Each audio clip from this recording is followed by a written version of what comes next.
Hi, my name is Tom Sokolowski and I'm a nutritional therapist and a functional medicine practitioner.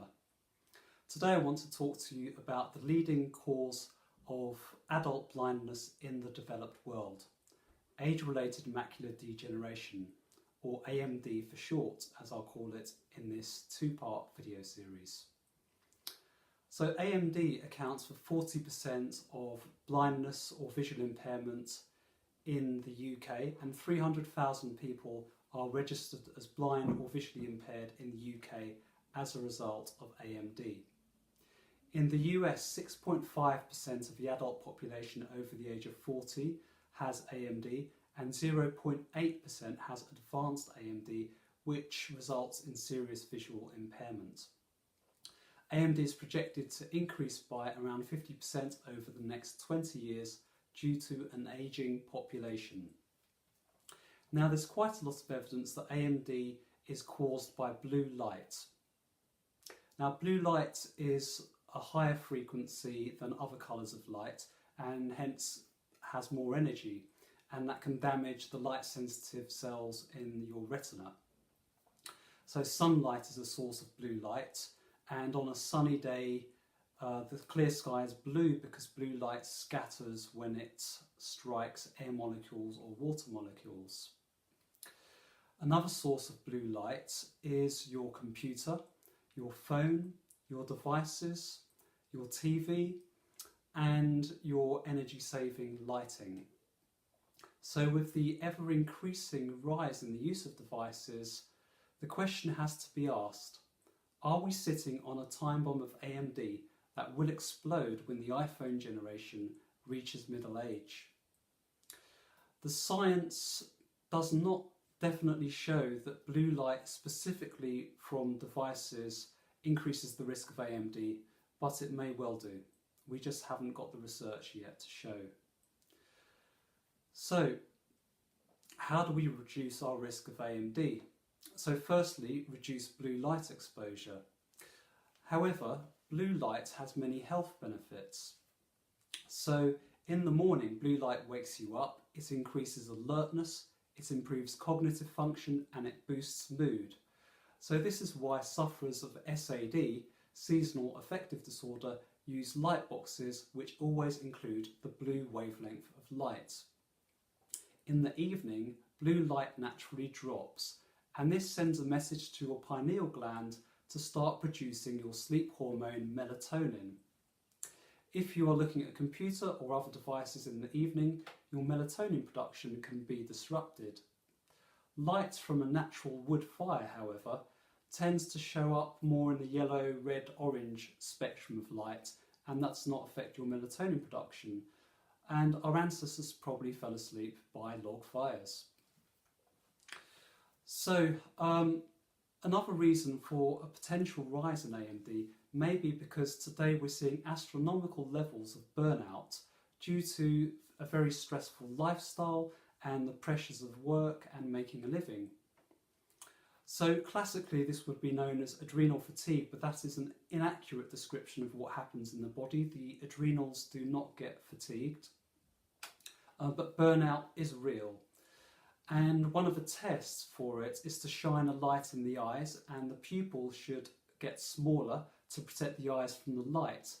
This contraction happens more slowly in people who have burnout, and such people may also find themselves squinting in natural daylight to protect their eyes.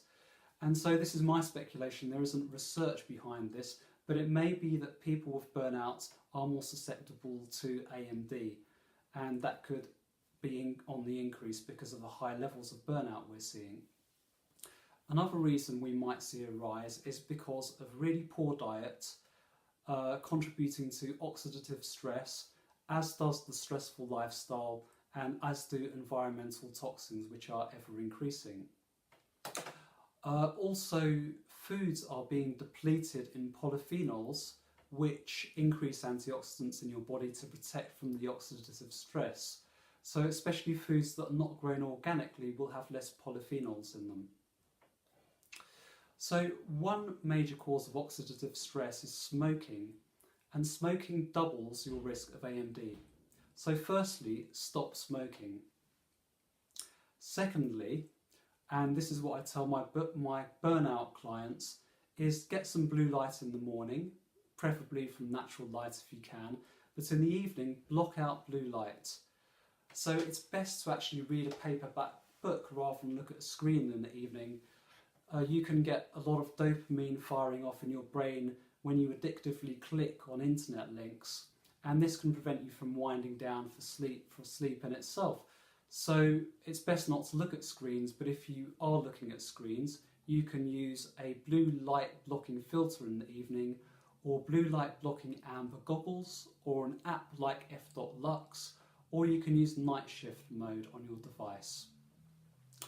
Now, an experiment was done on rats whereby it was shown that the damage to the eye from blue light was 3 to 4 times as much when that blue light exposure happened at night time rather than daytime. We don't know if this applies to humans, but it's another good reason to consider blocking out blue light in the evening.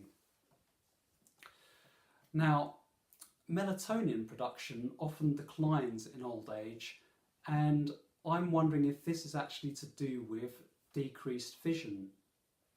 So many people on the internet seem to think that pineal gland calcification is what causes the reduction in melatonin and poor sleep in old age. But a study on an Ecuadorian population looking at pineal gland calcification and seeing if it did in fact affect sleep did not show a correlation. So this study, however, shows that the light-sensitive cells in the back of the eye are affected by AMD, and those light-sensitive cells communicate to the brain, and the effect of AMD is to disrupt sleep and, interestingly, cause depression. Remember, blue light boosts mood.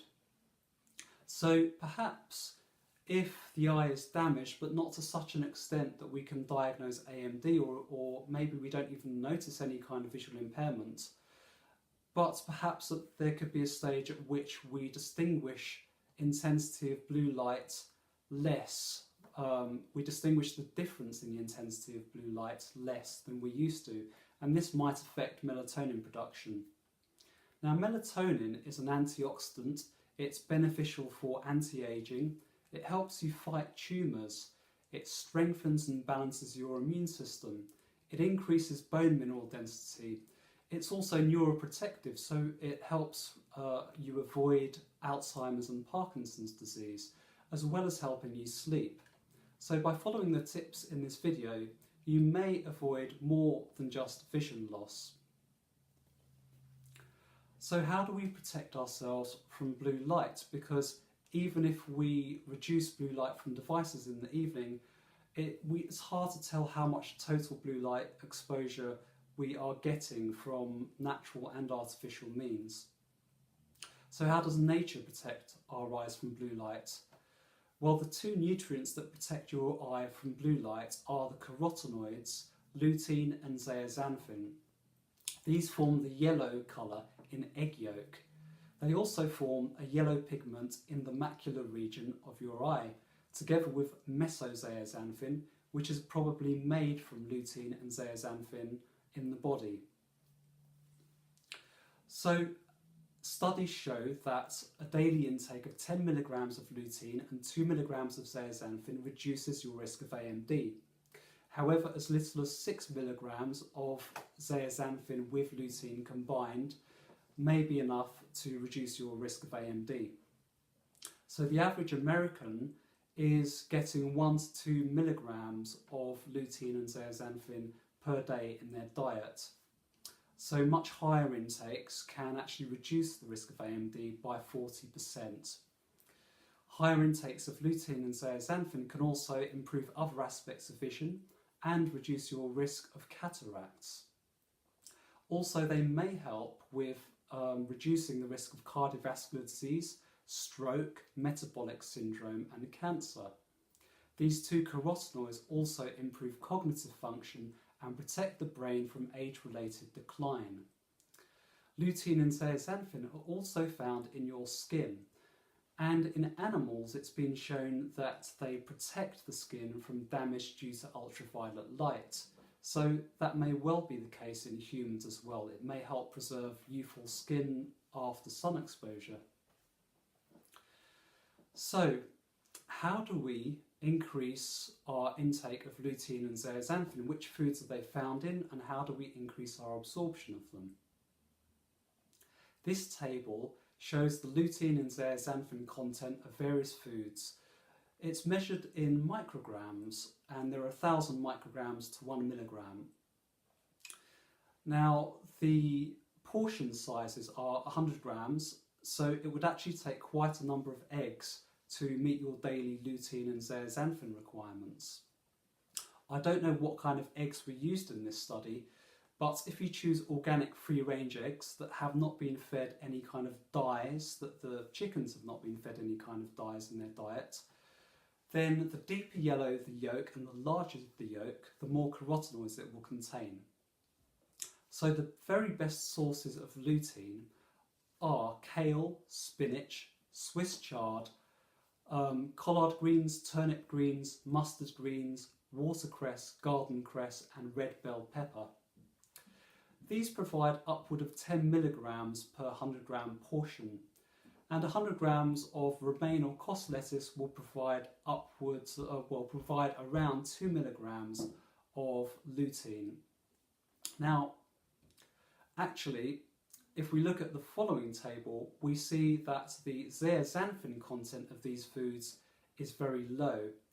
Orange bell pepper is the best source of zeaxanthin, and this table shows the lutein and zeaxanthin content of foods separately.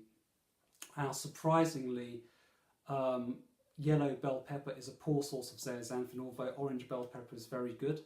And you can see that there aren't any very good sources of zeaxanthin in this table, except for really the orange bell pepper. Another good source that is not in this table is the goji berry. However, it's likely from preliminary research that lutein alone will give you some protection against AMD. You can always supplement, which I'll get onto shortly. Now, my video that's called How to Maximise Vitamin A Even on a Vegan Diet explains how to increase pro-vitamin A carotenoid absorption. And increasing vitamin A intake and absorption will also reduce your risk of AMD. The tips in that video can also help increase absorption of lutein and zeaxanthin because they are also carotenoids. So together with your lutein and zeaxanthin foods, have some long chain fats. For example, extra virgin olive oil or avocado or eggs will provide these kinds of fats for you. Don't go overboard on the carrot juice, however, because large amounts of beta-carotene, generally seen as harmless, but they may actually displace lutein and zeaxanthin from your body. So to reduce your risk of AMD, don't smoke. In the evening, use blue light blocking filters on your devices, or use amber goggles or an app like f.lux, or switch your device to night shift mode. That will turn down the blue light later in the day. Ensure a good intake of lutein from spinach, Swiss chard, kale, watercress, landcress, red bell pepper, collard greens, mustard greens and turnip greens, and have those together with some long chain fats from extra virgin olive oil or avocado or egg. Ensure a good source of zeaxanthin in your diet, such as orange bell pepper or goji berries, together with some of these long chain fats. And when that's hard to do, you can supplement 10 milligrams of lutein and 2 milligrams of zeaxanthin per day. That's the ideal ratio in a 5-to-1 ratio. And watch my video How to Maximise Vitamin A Even on a Vegan Diet. And finally, watch the next video in this series on how to reduce your risk of AMD. Thank you for watching. I hope you've enjoyed this video.